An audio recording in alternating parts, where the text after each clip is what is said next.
Born from the golden legacy of Mukunda Jewelers, Porvi, grand opening at KPHP on November 1st.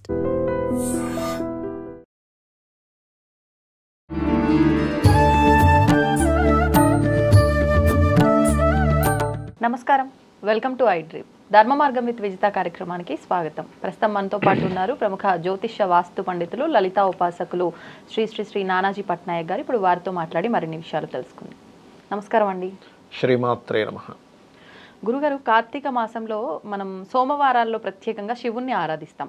కానీ ముఖ్యంగా కార్తీక మాసంలో కార్తీక దామోదరుణ్ణి ఆరాధించాలి అని అంటుంటారు. కానీ ఎక్కువగా శైవ ఆరాధన చేస్తూ ఉంటారు, శివుడికే పూజలు చేస్తారు. మరి ఎందుకని విష్ణుమూర్తిని ఆరాధించాలి అని చెప్తూ ఉంటారు? దాని వెనకాల రీజన్ ఏంటండి? కార్తీక దామోదరుణ్ణే పూజించాలి, శివుణ్ణి ఆరాధించకూడదని కాదు. ఇద్దరిని ఆరాధిస్తే మంచిది. శాస్త్రంలో చెప్పినటువంటి అంశాలు ఏమిటి అంటే, కార్తీక మాసం మొత్తము కూడా మనకి తులారాశిలో సూర్యుడు సంచరించే సమయం నుంచి కార్తీక మాసం కామన్గా అయితే అమావాస్య తర్వాత నుంచి చేస్తాం. కానీ తులారాశిలో ఎప్పుడైతే సూర్యుడు వచ్చేసాడో మనకి సంథింగ్ 17th 18th నుంచి వచ్చాడు. అక్కడి నుంచి ఏంటంటే మనం నదీ స్నానాలు, దానములు, పితృ సంబంధించిన కార్యములు, వ్రతాలు, నోములు, సకల దేవతా సంబంధించినవి చేసుకోవచ్చు కార్తీక మాసంలో. ఎందుకు ఇంత పవర్ఫుల్ అసలు కార్తీక మాసానికి? ఇక్కడ శివుడా విష్ణు ఆ పూజ చేయడం అని కాకుండా, కృత్తికా నక్షత్రంలో చంద్రుడి యొక్క సంచారం పౌర్ణమి నాడు ఉంటుంది కాబట్టి కార్తీక మాసం. కృత్తికా నక్షత్రానికి ఉన్నటువంటి లక్షణం ఏమిటి అంటే, కృత్తికా నక్షత్రానికి అధిపతి ఎవరు అంటే అగ్ని. చెప్పాలంటే నక్షత్రాధిపతి ఏమో రవి, అగ్నిదేవుడు అవుతాడు. అగ్నికి ఉండేటువంటి లక్షణం దహింపజేసేటువంటి లక్షణం ఉంటుంది. దహింపచేసే లక్షణం ఉంటుంది కాబట్టి కార్తీక దీపములు వెలిగిస్తాం మనం. అది ఎప్పుడు వెలిగించాలి? ఉదయం 48 నిమిషాల ముందు, సూర్యోదయానికి 48 నిమిషాల ముందు, సాయంత్రం సూర్యాస్తమం తర్వాత 48 నిమిషాల తర్వాత వెలిగించాలి. ఎప్పుడు పడితే సుమారుగా అంటే ఆల్మోస్ట్ ఇప్పుడు మనకి 6:30కి అవుతుంది అనుకోండి సూర్యోదయం. దానికంటే ముందు 48 నిమిషాల ముందు అంటే ఆల్మోస్ట్ 5:30, 5:40, 5:30 అనుకోండి. 5:30 లోపల వెలిగించేసుకోవాలి. లేదా సాయంత్రం సమయంలో 6:30కి అవుతుంది. మీకు నెట్లో కొడితే వచ్చేస్తుంది ఈరోజు సూర్యోదయం ఎంత, సూర్యాస్తమం ఎంత. ఒక గంట తర్వాత, గంట ముందు అనుకోండి రఫ్గా వేసుకుంటే. చుక్కలు కనబడాలి, ఆకాశంలో స్టార్స్ ఉన్నప్పుడు వెలిగించాల్సినటువంటిది. ఉదయం నిద్ర లేచిన వెంటనే ఈ కార్తీక మాసం అంతా కూడా 4 గంటలకే స్నానం చేయాలి, చల్లటి నీళ్ళతో. అది కూడా వేడి నీళ్ళతో చేస్తే కాదు.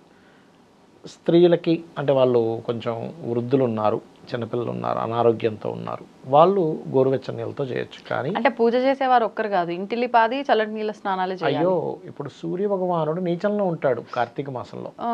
సూర్యుడు దేనికి ప్రతీక? గుండెకాయ. మనిషి యొక్క హార్ట్కి సూర్యుడు ప్రతీక. అందుకే ఎవరి జన్మ జాతకంలో అయినా సూర్యుడు గనక పాడయ్యాడు అనుకోండి, వాళ్ళ చాట్లో అంటే పాపగ్రహాలతో ఉన్నాడు, వాళ్ళకు వచ్చేటువంటి డిజీజెస్ ఏమొస్తాయి? ఇండైజెషన్ ఇష్యూస్, డైజెస్ట్ సరిగ్గా అవ్వదు, హార్ట్ రిలేటెడ్ ఇష్యూస్ ఉంటాయి వాళ్ళకి. ఎనీ చార్ట్ మీరు తీసుకోండి, సూర్యుడు పాడయ్యాడు, రిలేషన్స్లో తండ్రితో సరిగ్గా ఉండదు, ఆఫీస్కి వెళ్తే బాస్తో సరిగ్గా ఉండదు. ఎందుకంటే సూర్యుడు అధికారులకు కారకుడు, తండ్రికి కారకుడు, డైజెస్టివ్ పార్ట్కి కారకుడు, మెయిన్ హార్ట్కి కారకుడు. అంటే మెయిన్ ఏదో మెయిన్ వాటికి దెబ్బతీస్తుంది. అలాంటి సూర్య భగవానుడు నీచంలో ఉన్నప్పుడు మీరు చల్లనీళ్ళతో చేస్తే, చల్లనీళ్ళతో మనం స్నానం చేయడం జరిగేది ఏమిటి అంటే, ఒక జల్ అన్నట్టు ఒక పులకింతలాగా వస్తుంది.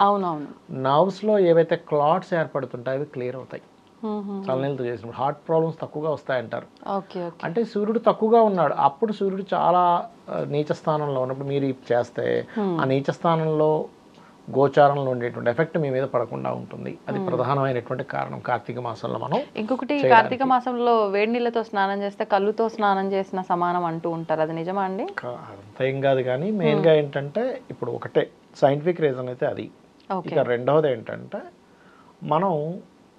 మనకి ఏదైనా రోగాలు ఏ కాలంలో వస్తాయని మీరు కనుక డాక్టర్ని సంప్రదిస్తే, వాళ్ళకి చలికాలం, వర్షాకాలం ఎక్కువ రోగాలు వస్తాయి. అంటు వ్యాధులు ఇవన్నీ రావడానికి ఎక్కువగా రోగగ్రస్తుడు ఎవడవుతాడు? ఎక్కువసేపు నిద్రపోతే రోగగ్రస్తుడు అవుతాడు. నిజంగా సీరియస్గా ఎక్కువసేపు నిద్రపోతూ ఉండండి, ఏమి చేయక్కర్లేదు. మీరు 24 గంటల్లో మాటికి నిద్రపోతూ ఉండండి, ఖచ్చితంగా రోగం వస్తుంది ఆ జాతకుడికి. అందులో ఎక్కువ చలి ఉన్నప్పుడు ఎక్కువసేపు నిద్రపోతూ ఉంటే మరింత ఎక్కువగా వస్తుంది రోగం. అందుకని దాన్ని అవాయిడ్ చేయడానికి, మనలో ఉష్ణం పెరగడానికి, మనలో ఉన్నటువంటి ఆ యొక్క రుగ్మతలు తగ్గడానికి, నరాలు ముడుచుకుపోతాయి. ఎక్కువసేపు నిద్రపోతున్నాను అనుకోండి, యాక్టివ్గా లేవదనుకోండి, మనలో ఉండేటువంటి నరాలు ముడుచుకుపోయి నర్వ్ రిలేటెడ్ ఇష్యూస్ వస్తూ ఉంటాయి. ఆ నర్వ్ రిలేటెడ్ డిజార్డర్స్ పోవడానికి సైంటిఫిక్ గాను మరియు కృత్తికా నక్షత్రానికి అధిపతి అగ్ని కాబట్టి అగ్ని సంబంధించినటువంటి దీపారాధన చేయడం ద్వారా మన యొక్క కర్మల్ని దగ్ధం చేసుకుంటున్నాం మనకి మనమే ఆ స్వామివారికి చేస్తూ. అలాగే దీపాన్ని దానంగా ఇస్తారు కార్తీక మాసంలో. బియ్యపు పిండితో కానీ గోధుమ పిండితో కానీ తయారు చేసి, ప్రధానంగా మనకు శాస్త్రాల్లో చెప్పినటువంటిది ఏమిటి అంటే ఆవు నెయ్యి లేదా నువ్వుల నూనె, ఇది ఫస్ట్ ఆప్షన్. వాటితో దీపాన్ని వెలిగించి ఆ దీపాన్ని దానంగా ఇవ్వాలి. దీనివల్ల 2 కారణాలు. ఒకటి ఫలితం ఏమిటి అంటే, ఒకటి నేను ఇందాక చెప్పినట్టుగా పూర్వజన్మ కర్మ దగ్ధము, రెండవది జ్ఞానం వస్తుందంట. అంటే దీపాన్ని కనుక దానంగా ఇచ్చినట్లయితే మనం అంధకారంలో ఉండిపోకుండా మనకి ఎటువైపు మనం ప్రయాణం చేస్తే మనకి బాగుంటుంది అనేటువంటి ఒక లైట్నింగ్ లాగా మనం ఇది పనిచేస్తూ ఉంటుంది, మన బ్రెయిన్ కానీ మన ఆలోచన విధానం కానీ. రెండవది కార్తీక మాసంలో ఖచ్చితంగా ఏదైనా ఒక తీర్థానికి వెళ్ళి స్నానం చేయాలని చెప్తుంది శాస్త్రం. మరొకటి కార్తీక మాసంలో కేవలం దేవతారాధనే కాకుండా పితృదేవత ఆరాధన చేయడం. కార్తీక మాసంలో వీలైతే మీకు గనక స్తోమత ఉంది అంటే ఏదైనా హోమాలు యజ్ఞాలు చేసుకోవడం, అద్భుతమైన ఫలితాలు వస్తాయి కార్తీక మాసంలో చేసిన దానికి.